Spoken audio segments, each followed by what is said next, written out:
All right. Today on this Speak Up, Scale Up podcast, it's Lee and Angus here again. We're going to be talking about body language and some of the do's and don'ts that you need to look out for in your next presentation. So, Angus, when we're on stage, how should we keep our body? What are some things that you've learned throughout your career? I would say keep your body in a relaxed state because the relaxation of your body shows a lot of confidence versus if you let the nervousness get to you, your body tightens up and that gives a very different impression. That's right. Yeah. So it's so hard to do though. It's so easy to Mm. say, right? Because a crazy stat that I heard is that I think it's 75% of people are actually more afraid of doing public speaking than dying, which is insane, right? So what are some tips that you can give just quickly with regards to how to get into that relaxed state? Yeah, so I think what a lot of people underestimate is how moving the body can actually help achieve that state of relaxation. So when you're backstage and you're about to go on, it's really important to maybe do some stretching and move your limbs. Maybe you could shake your hands, maybe you could shake your feet, and do some deep breathing exercises. Loosening up the body will allow airflow, and when there's proper airflow, that's how you achieve a relaxed state. 100%. You hit the nail on the head when you said about breathing, especially. Some people forget to breathe, and I think that when our heart is racing, we breathe faster. So taking that nice deep breath before really stretching it out, moving out, getting all those jitters out beforehand really help. But, when it comes to body language, one of the things people notice right away that the person doing it doesn't notice is posture. Can you tell us Mm. what posture is and why it's so important? Yeah, posture is the way that you're standing and your state of when you're standing in front of people. And it's really important because different ways of standing give off different impressions. If you see somebody sitting on a park bench and let's say their shoulders are hunched over and they're kind of hunched down like this, you might think that, oh, they're having a tough day or they're feeling sad about something. Versus if somebody, when you look at world leaders giving presentations or speeches, they have their body up front, upright, but they're in a relaxed state. Their chest is out, and that shows confidence, but it also shows power as well. And Mm. so different postures like that can give off different impressions. No, 100%. It 100% shows confidence. And that when you're relaxed, I think that your body tends to go in a more, obviously relaxed state. But we got to be still mindful of how we're positioning our shoulders, our Mm, feet, our mm, head as well, mm, so that we come off as more confident, not unsure of ourselves. One good tip that I have is to stand with your feet shoulder width apart, mm, arms out wide, and that mm, automatically takes your shoulders back a bit, right? mm, Keeping the chin up straight and confidently delivering your speech, I think really helps there. You want to show open body language to show that you're not afraid, right? mm, When you mm, keep your body open, it shows that you're comfortable with the moment. And mm. yeah, the thing that a lot of people do sometimes they fidget, right? They move back and forth, Yeah. especially their feet. It's very noticeable. Yeah. So yeah, having open body language super important. And actually, about that fidgeting and swaying back and forth.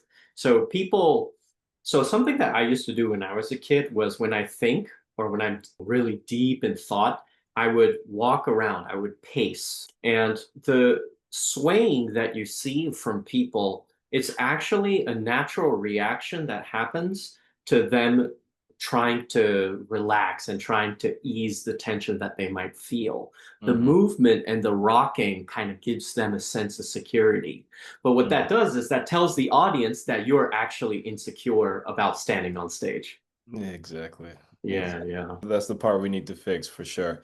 When it comes to using the stage, it's okay if you want to use the entire stage. In fact, a lot of things that I tell my audience is to use the entire stage.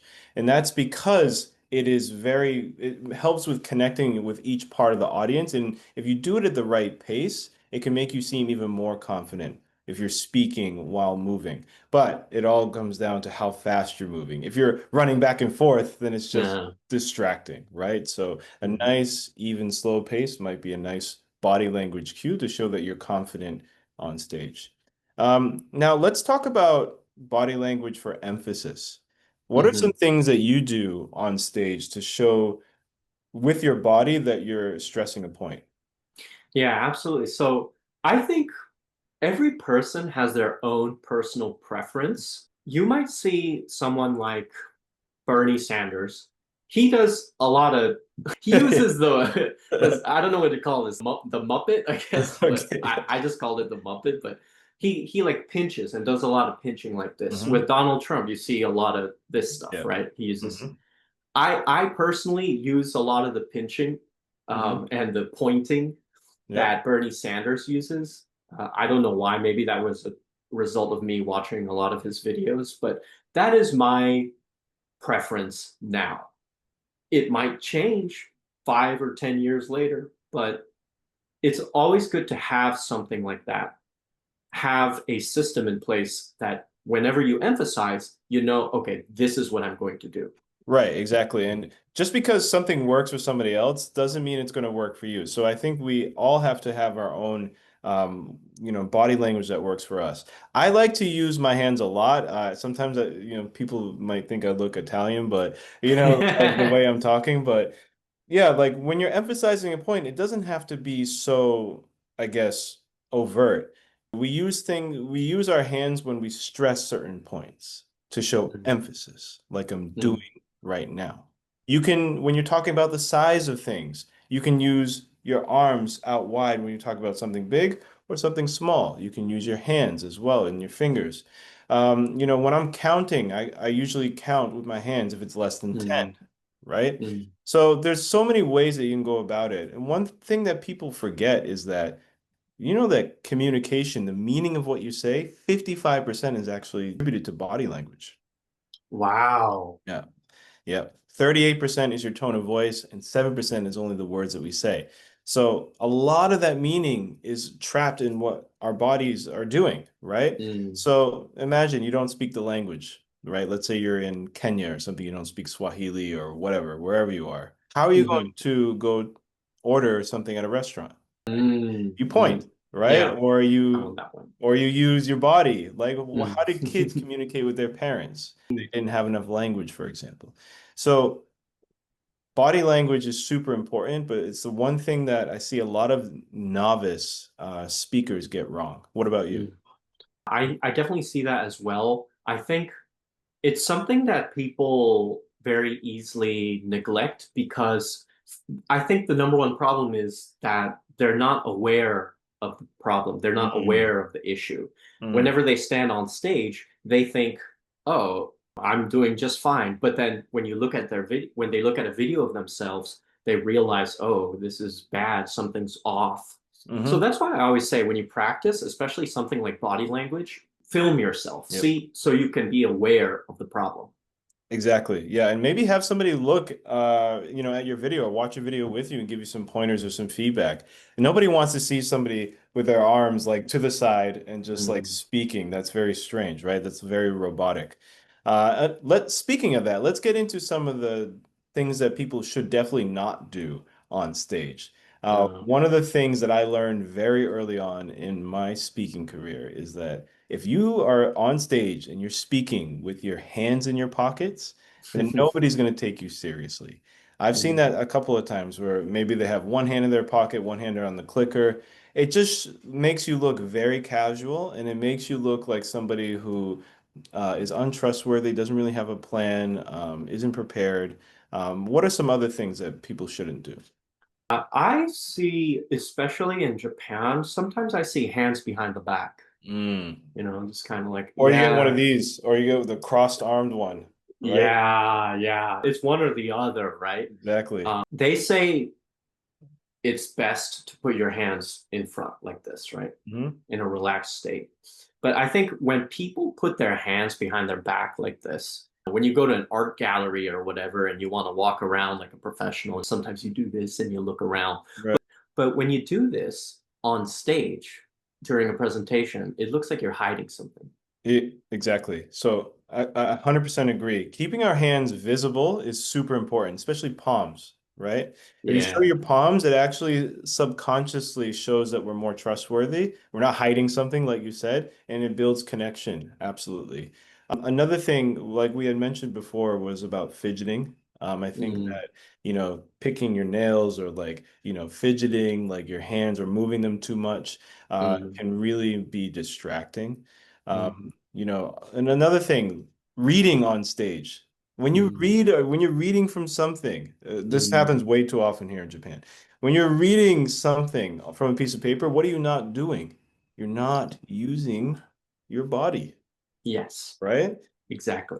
And then you're not giving eye contact, you're not connecting with the audience, and you're not using your body. So, obviously, if you have to read, I would make sure that you use one hand as well to emphasize points, but try to avoid that at all costs. Mm. Yeah. Yeah, I know if you're giving a long speech that it's difficult to memorize everything, but I personally, I'm not a big fan of reading on stage, due to Mhm. those reasons. Absolutely.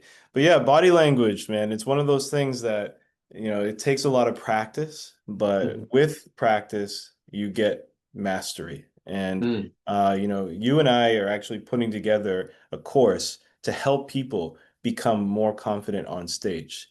mhm. Is there anything that, you want to say about some of the things that we're going to be talking about in the course?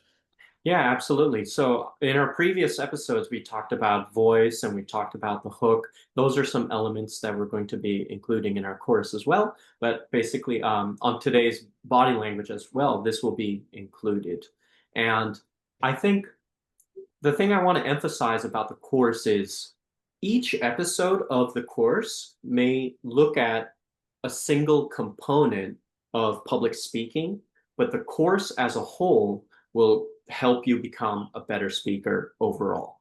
Right. You can't just pick one and then expect to get on the TED Talk stage, right? You need to Mm, really dedicate yourself to the entire course and really put these things into practice because mm. practice makes perfect and they make better public speakers. So, hopefully everyone will get some insights from this video and the course that we're putting out. Stay tuned for more details on that. Angus, this has been another episode of the Speak Up, Scale Up podcast. Thank you so much. Thank you.